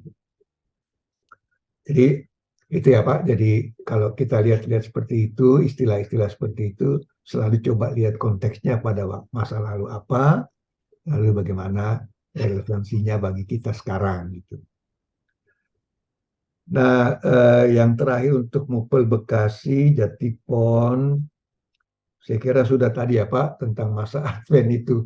Jadi kalau gereja lain tidak merayakannya, tidak ada Advent-Adventan, mulai Natalan itu ya tentu masa kita bisa menghalangi, tapi ya terserah. Dan ketika saya baru saja jadi pendeta tahun 83 di Immanuel Ujung Pandang Makassar ya waktu itu namanya, memang kita merayakan Natal sejak bulan November. Ya, jadi sektor-sektor, jadi saya itu ingat betul 1 Desember sektor 1, 2 Desember sektor 2, wah Natalan terus. Tapi lalu saya pikir-pikir, loh kapan ya kita menghayati Adventnya itu loh? Kapan kita menghayati kedatangannya yang akan datang lagi gitu loh. Jadi saya pikir sudah betul GPIB dengan tahun liturginya itu. Dan mari kita cobalah menghayati betul. Nah, tapi kalau Anda undang untuk menghadiri perayaan Natal pada masa Advent, perayaan Natal departemen atau perayaan Natal kerukunan gitu ya silakan aja gitu loh. Tapi sebagai gereja kan kita merayakan masa Advent gitu Pak. Begitu ya Bu? Ibu moderator sudah. Iya, terima kasih Pak. Ini ada banyak pertanyaan di ruang chat. Selain nanti 2 penanya yang ada di ruang Zoom, saya bacakan Pak yang di chat room dulu. Sekiranya memang sudah terjawab mungkin bisa dilewati Pak. Dari Galilea Bekasi, pertanyaannya bagaimana iman yang mengatasi pertama Mesias yang sudah datang, kedua Mesias yang akan datang, dikaitkan dengan teologi murni atau sistematis dan teologi operatif. Mohon penjelasannya.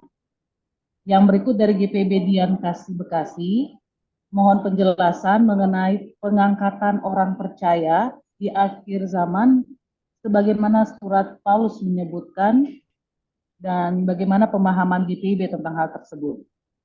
Kalau ini dari Pendeta Henry, Pak, apakah tradisi apokaliptik yang dibawa dalam PB hanya berasal dari tradisi PL?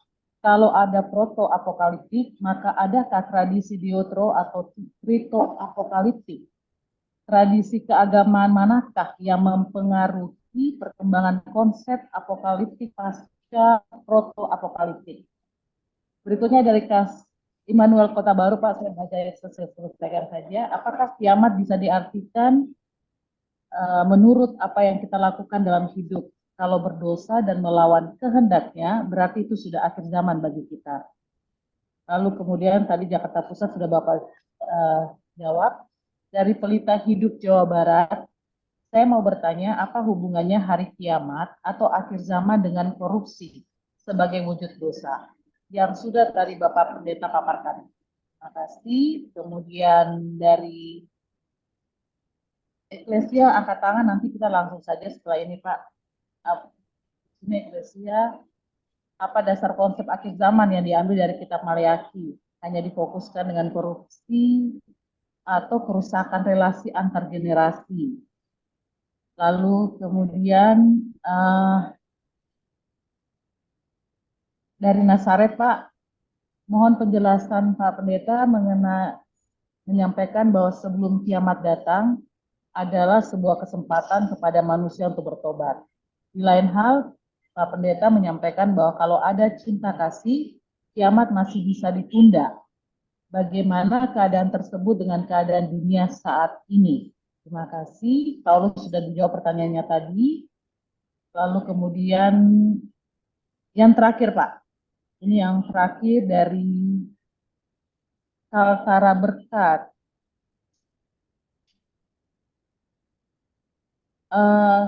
Asmawati dari GPIB Hosiana Berau Kaltim, Pak.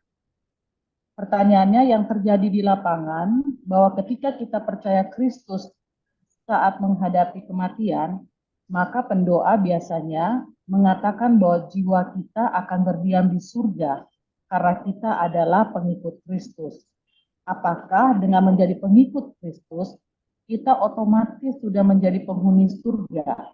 Bagaimana penjelasan konkret tentang ini Pak? Terima kasih. Ini yang ada di ruang chat Pak, dan yang ada di ruang Zoom 2 saja. Tadi yang tertunda pindah ke termin terakhir ini, Menara Iman dan Petrus Jakarta Pusat. Apakah masih sama? Saya mohon penjelasannya untuk Petrus Jakarta Pusat, Menara Iman Pak. Silakan dari Menara Iman.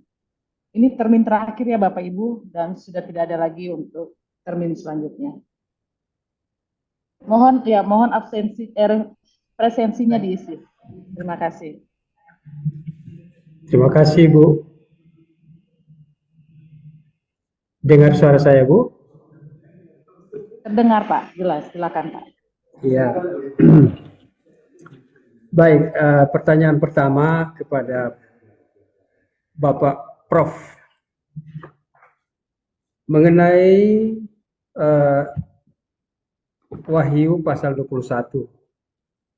Di situ berbicara tentang langit baru dan bumi baru. Pertanyaannya,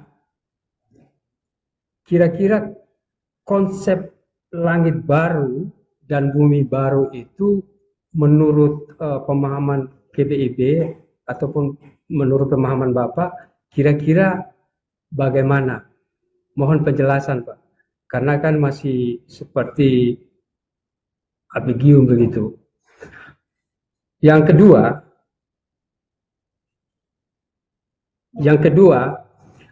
mengenai tadi Bapak singgung mengenai kejahatan sosial, misalnya dalam bentuk korupsi ataupun pemerasan atau lain-lain lah. Nah, pertanyaannya begini, Pak.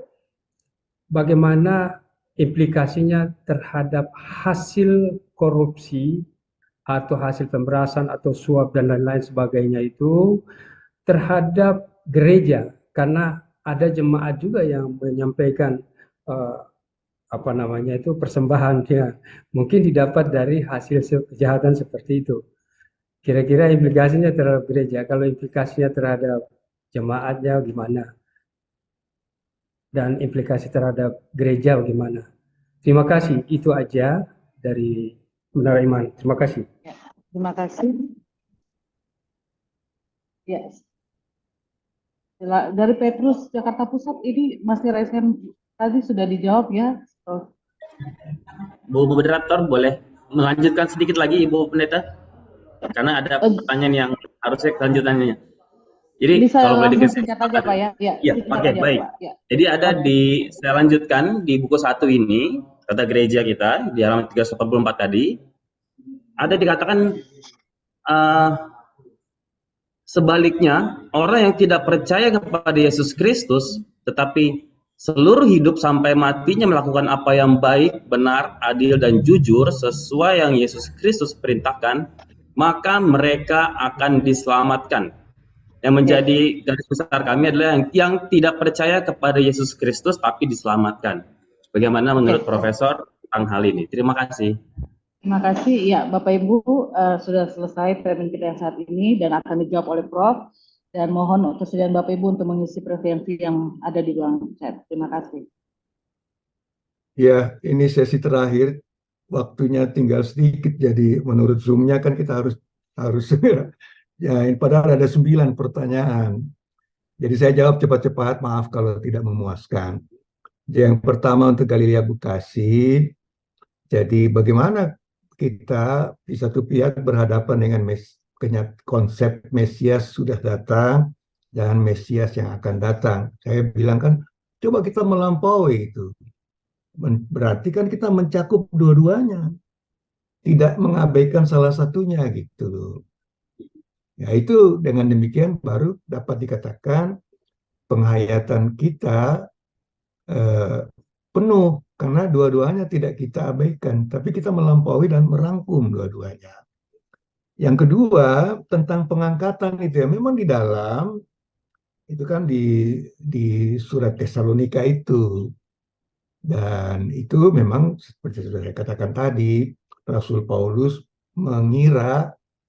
Dan bukan dia aja, banyak juga orang lain pada waktu itu mengira bahwa kedatangan Kristus sebentar lagi akan terjadi juga ketika mereka masih hidup. Nah, ternyata tidak gitu loh. Jadi dia membayangkan bahwa akan diangkat gitu loh. Tapi kalau ini kan sesuatu yang dalam kenyataan tidak terjadi karena masih lama gitu.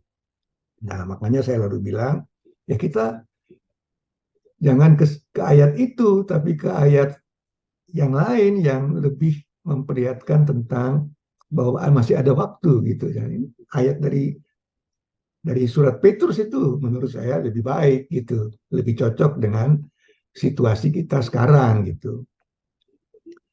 Nah,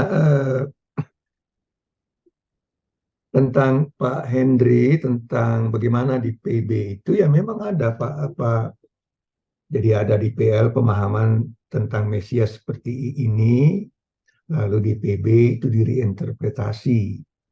Ya, jadi gereja perdana itu melihat ayat-ayat di dalam Perjanjian Lama sebagai sudah digenapi oleh Kristus, lalu ayat-ayat itu menjadi katakanlah semacam petunjuk tentang bagaimana Kristusnya. Jadi memang betul dalam gereja perdana, dalam kehidupan mereka reinterpretasi, tidak begitu aja juga ambil dari Perjanjian Lama, tapi mengambil dari melakukan reinterpretasi berdasarkan situasi dan kondisi pada masa mereka sendiri gitu. Nah, untuk Jemaat Immanuel Kota Baru tentang kiamat, bagaimana hubungannya dengan dosa. Jadi memang kan sudah dikatakan oleh di dalam kitab Maliaki juga tentang kedatangan Sang Penilik berkaitan dengan dosa yang terjadi. Di dalam Perjanjian Baru juga ada tekanan-tekanan mengenai hal dosa itu. Gitu. Jadi sekali lagi saya mau katakan bahwa meskipun tadi sudah saya terangkan bahwa kalau dikatakan Kristus datang untuk mengampuni dosa-dosa kita, itu tidak berarti bahwa kita tidak usah peduli lagi pada dosa. Gitu. Tetap serius. Nah ini kan gereja kita kan gereja Calvinis, Pak. Gereja Calvinis itu serius terhadap dosa. Mungkin ada gereja-gereja lain yang sudah kamu tidak berdosa lagi, tapi gereja Calvinis menekankan pada tetap ada dosa. Kristus datang, tapi kita tetap harus mengikuti amanah hidup baru itu. Lalu pelita hidup. Apa sih hubungannya akhir zaman dengan korupsi dan kerusakan relasi? Itu kan dalam Maliaki dikatakan. Lalu kalau dikatakan dalam Perjanjian Baru Nabi Elia adalah bentaranya, Elia kan bicara tentang korupsi, Pak. Yohanes Pembaptis. Ya, keras sekali malah. Ya, dalam masa Advent kita kan ngomong tentang Yohanes Pembaptis yang tidak suka pada korupsi. Meskipun korupsi sudah membudaya, meskipun selalu terjadi, dan meskipun selalu orang juga jatuh, kita tetap harus melawan korupsi. Meskipun terjadi kerusakan relasi, dan selalu juga terjadi begitu, tugas kita adalah rekonsiliasi, membangun hubungan baru, membangun relasi antar generasi.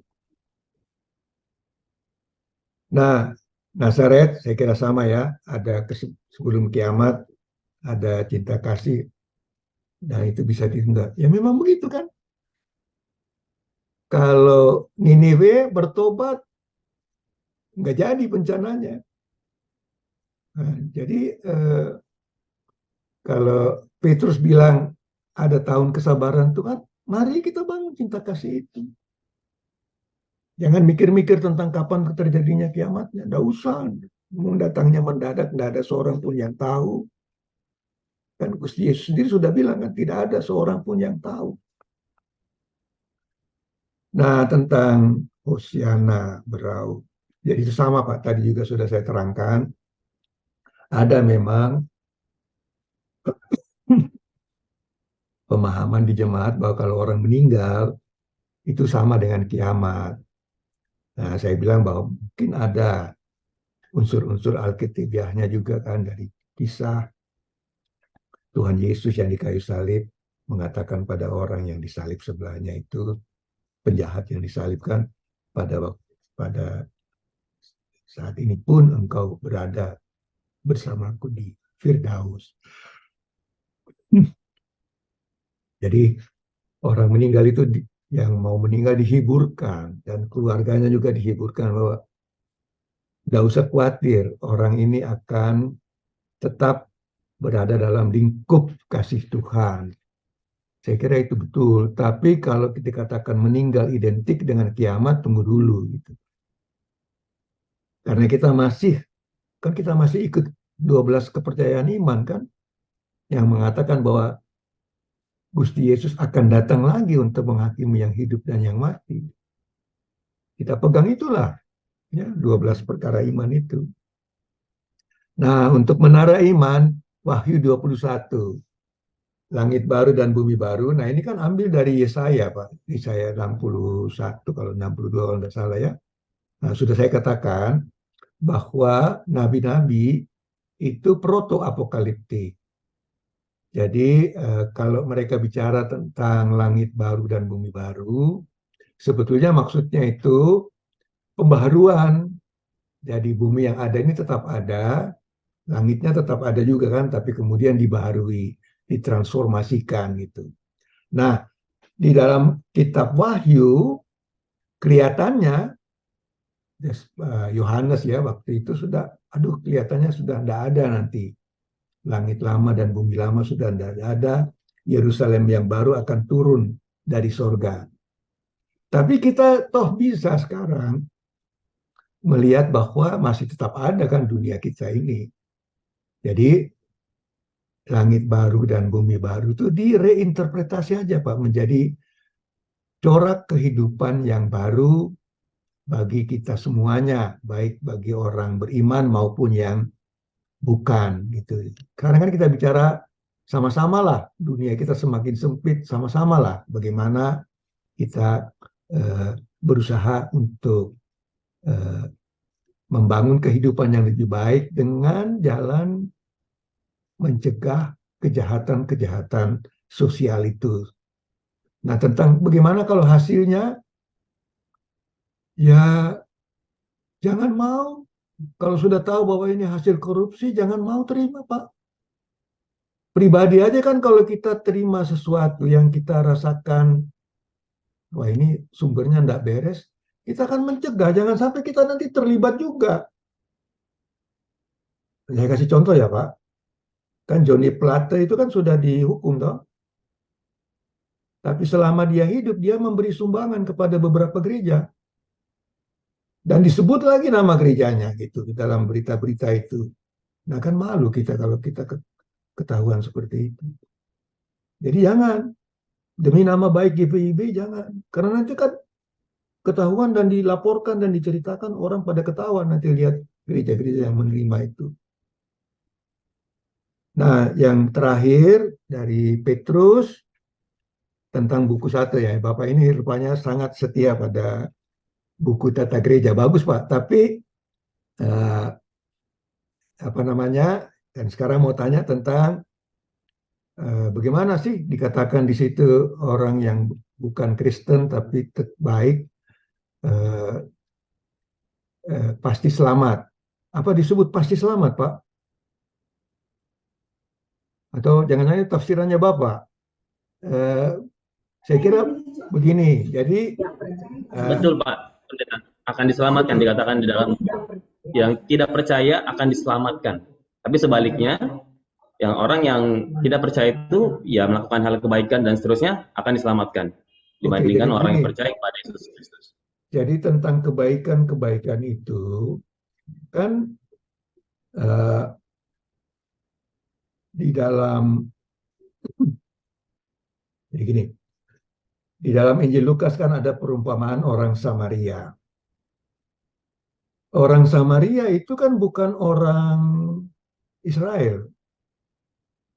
Jadi dia tidak termasuk dalam umat gitu loh.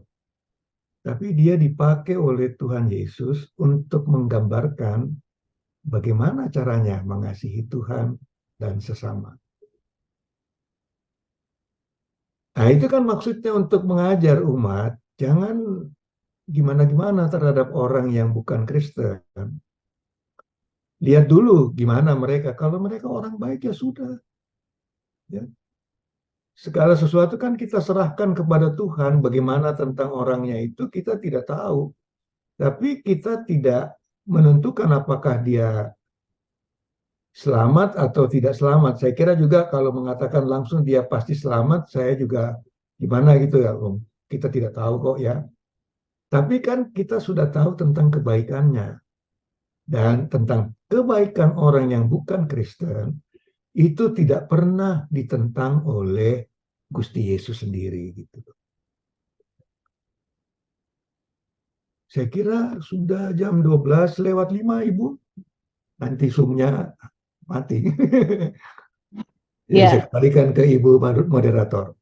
Ya, terima kasih Prof atas semua penjelasan yang sudah disampaikan. Diharapkan Bapak Ibu apa yang telah disampaikan terkait dengan topik kita pada pagi sampai siang hari ini dapat memberi jawaban mungkin untuk memuaskan, tergantung bagaimana kita menerimanya ya Pak Prof. Tapi apa yang sudah disampaikan sudah sangat jelas. Ya, yang pasti saya mungkin tadi Bu Eli ada sedikit ini Pak tentang filosofi. Tadi beliau sempat sampaikan tentang filosofi kue apem yang di Yogyakarta ya, karena beliau lagi ada di Yogyakarta. Jadi menurut beliau filosofi kue ini nih kue pemulihan, yaitu orang saling memaafkan dan mengampuni.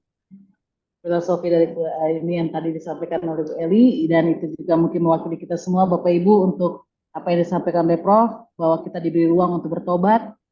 Ya, tetap kita juga terbuka untuk menanti kedatangan Kristus, sebagaimana yang tadi telah dijelaskan oleh Prof. Helsingi. Mungkin begitu Pak Pendeta yang bisa saya simpulkan secara sederhana untuk topik kita pada siang hari ini. Sekali lagi terima kasih Pak Pendeta untuk pemaparannya. Tuhan Yesus memberkati. Sehat-sehat selalu Pak. Terima kasih Ibu. Ya. Terima kasih juga buat Bapak Ibu semua yang sudah setia untuk mengikuti kegiatan kita sampai siang hari ini.